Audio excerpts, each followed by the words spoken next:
Sir आमर जो प्रोजेक्टटा जो ईएमआई स्कीमटा जो चली सेटा केबेटू स्टार्ट होची कौन तार प्रोसीजर आ तार कंप्लीटेशन केमती आ हाँ केते दिन ड्यूरेशन। देखो एबे जो आमर प्रोजेक्ट जो ईएमआई आरंभ करिवे बोले कहउतले ऑलरेडी हम आरंभ करि दैछे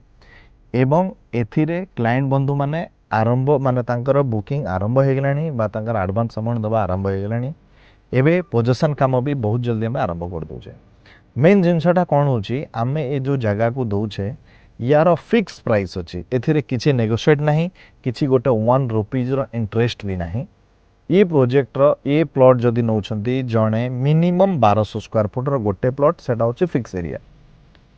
एरिया है 1200 स्क्वायर फुट प्राइस है 6 लाख एटा फिक्स एथिरे किसी भी नेगोशिएट नहीं। जदि जड़े चाहिए 1200 बदल 1500 ना हेनी 1200 अदरवाइज 2400 दुटा प्लॉट गोटे प्लॉट ने ना दुटा प्लॉट ने ए प्लॉट्र जोटा डाउन पेमेंटा रहा ये जगह को नवापाई मात्र 1.5 लाख टंका डाउन पेमेंट देवे 1.5 लाख टंका डाउन पेमेंट देलापर तांकर ईएमआई चलो मासकू 10,000 करी अप टू 30 मास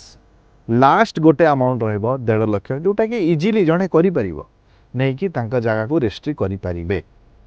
या व्यतीत मन करा जो जड़े 6 month 8 month 9 month 1 year EMI दे चलले देला परे से देखिले निज फंड अरेंज हो गला रजिस्ट्रेशन कर इमीडिएट करें। एबे तो मुझे आगुरी पोजिशन दे देछि तांका जगह तांका पाखर अच्छी डॉक्यूमेंटेशन आपण ईएमआई आरंभ कला परे एनी मोमेंट चाहिए भी रजिस्ट्रेशन करि परिबे। ए जगह ईएमआई रे दबार मूल उद्देश्य होछि समस्तक पाखरे जार कम बजेट हो अधिक बजेट हो जेमिति लोक हो समस्ते जेमती निजर गोटे गोटे घर करने बा तांकर फ्यूचर पाई पिलांक फ्यूचर पाई गोटे छोट हो बड़ हो गोटे प्लॉट निज पाई रखी पारिबे।